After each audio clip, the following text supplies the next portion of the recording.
আমি আসলে মুসাফর ইউনিয়নের সাবেক মেম্বার। তো স্বাভাবিক কারণে মানুষ জায়গা জমি এইসব বিষয় নিয়ে মেম্বারের কাছেই যায়। উনি অনেক পরিচিত একজন ব্যক্তি। এখন ওনার কাছে একটা সমস্যা গেছে, সে সমস্যাটা উনি সমাধান করবে সামাজিক ভাবে, কিন্তু অত তিনি যে একটা আক্রমণ হলো আমি মনে করি আইন নিজের হাতে তুলে নেয় সেটা বড় জঘন্য অপরাধ।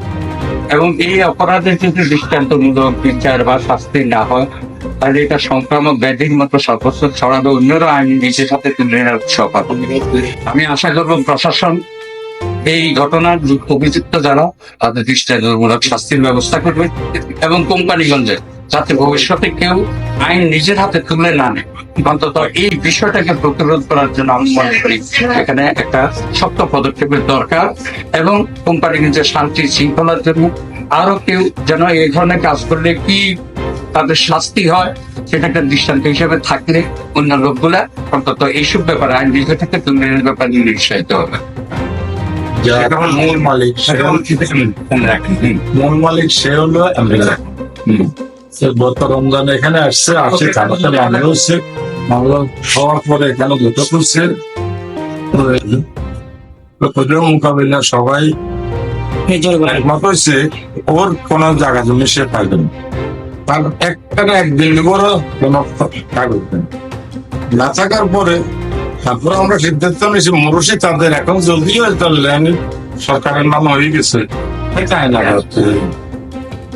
এরপরে আমরা এতে করলেও এই জমি নিয়ে আজকে যেটা নিয়ে গন্ডগোল হয়েছে এটা এতে নিজে স্বীকৃতি তার মায়ের স্বীকৃতি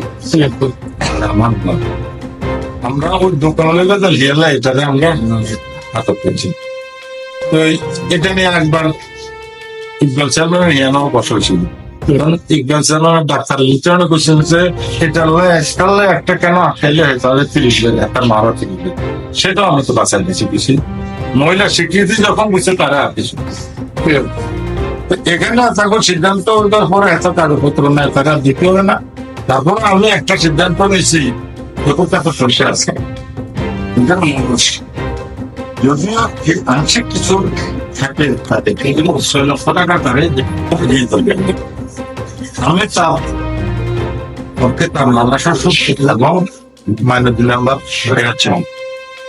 এটা করে করছে যে 1 লক্ষ বুঝাবো বুঝি তারপরে 6 লক্ষ টাকা হেবনাটা করছে হলে এবং না করছে পরে করছে যেখানে আমরা বলছে আমরা এটাকে 1 ঘন্টা তারা বুঝাচ্ছি পরে তারা সিদ্ধান্ত নিল বলে ঠিক আছে তুমি বিদেশের কাগজ না তোমার কিছু নেই, তুমি তো আদালতে মামলা আছে, আদালতে যেদিন যাইব সেদিন তুমি জমি আমার হেঁচা করে দিতে না তাও কাগজ আছে, জমি দোকান সবকিছু ওনার জিম্মে থেকে যেদিন যাই হবে ওই দিন দায়িত্ব দিয়ে আনি ওনাকে দিলা, উনি তোমার সবকিছু টাকা সব দিলেন। এটার উপরে সিদ্ধান্ত হয়েছে। সিদ্ধান্ত হওয়ার পরে মোবাইল নাই তো তখন হ্যাঁ দস্তখত করছে, ওই পক্ষ দস্তখত করছে, সালিশরাও দস্তখত করছে করি হেতা করে একটা এক কপি আছে আমার কাছেও আছে সবার কাছে কপি দিয়ে দিচ্ছে।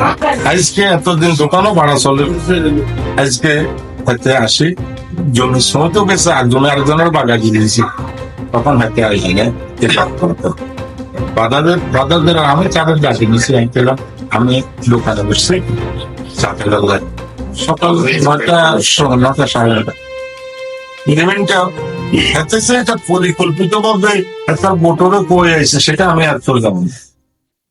আমরা এটার করলাম খুব কাছে পাগল হয়েছে কি দরকার আরো কয়েকজনের আমি বড় বসে দেখবো আর এটা স্বীকৃতি দিচ্ছে যে না আমাদের কাছে থাকবে এখন থেকে না দেখা পাবো ওরা তো নাই, ওরা তুমি তো আসবে।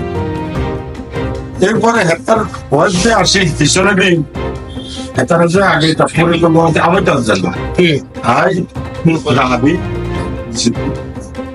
খুব দেওয়ার পরে তো আমি সেখানে কত বন্ধ হয়ে গেছি আমার এখান থেকে দর্শক অনেকে চাপ করতেছে না হয়তো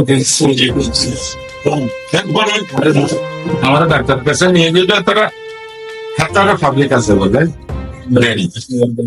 সেখানে দৌড়ে